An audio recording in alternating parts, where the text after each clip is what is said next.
everybody. August in New York City. There's nobody left in the Hamptons. They're all here tonight. I just saw Maria DC walk in. What a surprise. Hey, you know, the Air Lingus pilots are on strike, so I heard, you know, Maria was over there this summer. She swam back. Is that right? Yeah. Yeah. Good to see you. So I'll just introduce my dad. He's been telling stories here the last 2 or 3 events we had, and all these stories, I never heard them growing up. So I'm so glad to hear them. My dad will be 94 next month.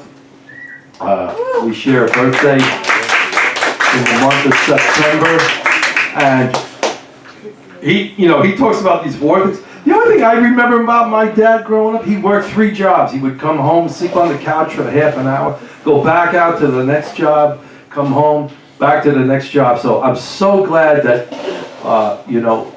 I get to hear these stories about when he was a young man. And so I'm very proud to hear them. So here you go, Dad.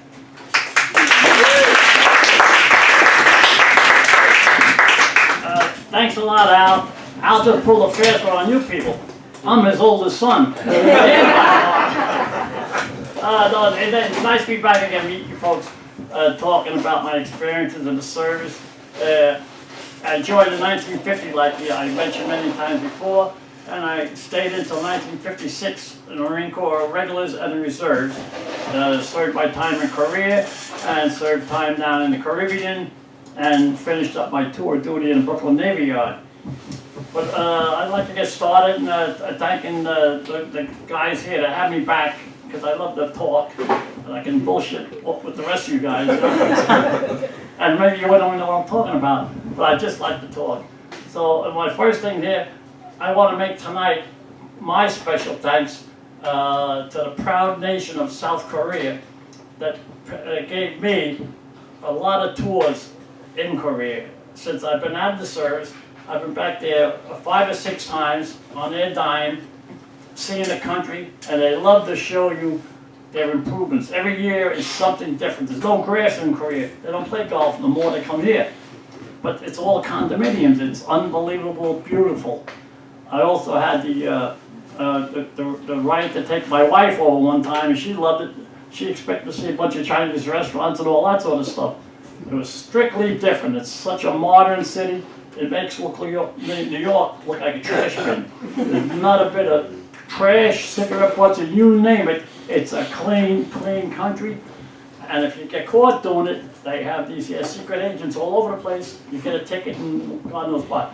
But anyway, what I'd like to do is also thank a lot of you people here, heard of it, and maybe a lot of people won't like it. But Reverend Moon, if anybody heard of Reverend Moon, he had an organization called the Moonies here, selling candy and flowers and you name whatnot. He also paid for a couple of my trips over there.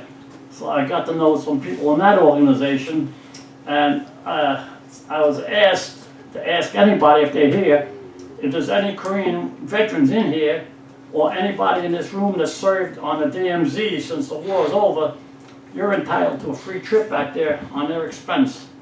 So if you're in the audience, you want to give your name and phone number, I'll have them get in touch with you, and we take it from there. But in the meantime now, my experiences in Korea, first of all, my grandson, which would be Al's son, Griffin, he won a scholarship from them, $1,000 for it, right? They had to go down to Washington. He was down there, presented on stage in the Korean embassy down there, and they gave him $1,000 towards his college. My granddaughter, she won a semester in Yonsei University in Seoul, which is the premier university of South Korea.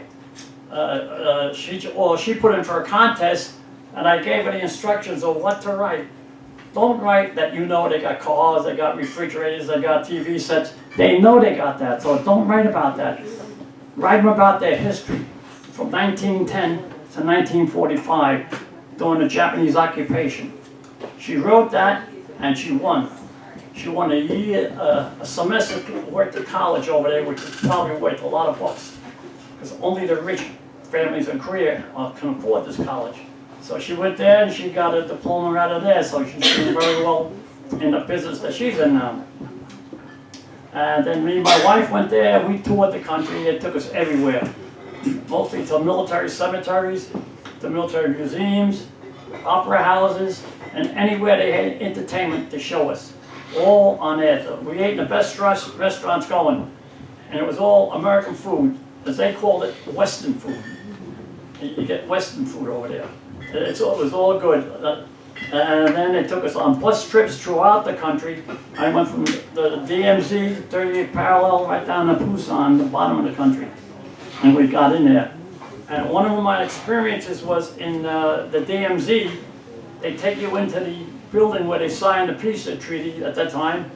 And believe it or not, there's a line down the middle of the floor. North Korea, South Korea. You stay on this side of the line. And when you go out, you walk, and you gotta walk through the North Korean sign. And don't give these guards a dirty look or anything. That would be an excuse for them to grab you and detain you and make an international incident out of it. So we had to learn how to get out of that place without getting in any trouble. But prior to that, we had to sign a waiver. If we did get in trouble, don't expect the government to get you out overnight. It'll be a long, long thing. So we went through that thing. We had our pictures taken by the North Koreans, so they would say, don't ever say you was never in North Korea. We got you coming over the border, in case you ever got in trouble. They were pretty tricky people. My time over there fighting, I respected more. The Chinese soldiers were better trained, well trained, with less equipment. The North Korean soldiers were all farm boys that were conscripted, and they were more interested in working on the farms than fighting the war, so it was a fairly easy battle when we faced them. So, and after that, I got involved with Reverend Moon's church over there. I didn't join it. I'm a Catholic. I stayed by religion, and they didn't expect us to join them, but we listened to them. And some of their logic is fine, which maybe a lot of you people know. He believes in Asian marries an Easterner, marries a Westerner. A Westerner marries a black girl. The whole shooting match. And his philosophy was, if we're all cousins, we won't fight each other. Which is logic, but it doesn't work out like that. So he took us to his churches. They have a travel group, the Little Angels. They play in New York occasionally. They're all girls, but they dress like boys, so you don't even know what the hell they are. And they take on boys' parts and talk like boys and all that, and dance like girls, and the whole shooting match like that. That was to impress us with their culture. South Korean people, all Korean I should say, they have a culture that they respect. Their ancestors going back thousands of years, and they won't never change. So we just go along with it. I get gifts at home when I fly my South Korean flag up on their national holidays. I got luggage, I got shoes, I got sneakers, I got all kinds of stuff on my front step. And you can't refuse it. Don't give it back, because it's an insult. It's a gift given to you, and you take it. So it's like, but I got more luggage than I go on trips from now on. But and kimchi, if any of you had kimchi, I eat that by the pound. Because I get it for nothing. They make it in their yards, they plant it in their yards, and they come around every so many weeks and lift the jar, top off, and smell it. If it stinks, it's ready. And then we get it like that. But I'm used to that. If anybody is familiar with the part of Bergen County I come from, it's called now on the maps Koreatown. They've taken over the populations in Fort Lee, my town, Leonia, and Palisades Park. It's all Asian for the best. They demand, if they're paying taxes, they demand the best education for their children. And we do have, my school district is number 3 in the state, because for the amount of kids that turn out to go to college and all that. But, geez, I don't know what else I'm going to tell you guys. You're good, Dad, you're good. Yeah, I'm good. That means you're done, Dad. All right, folks,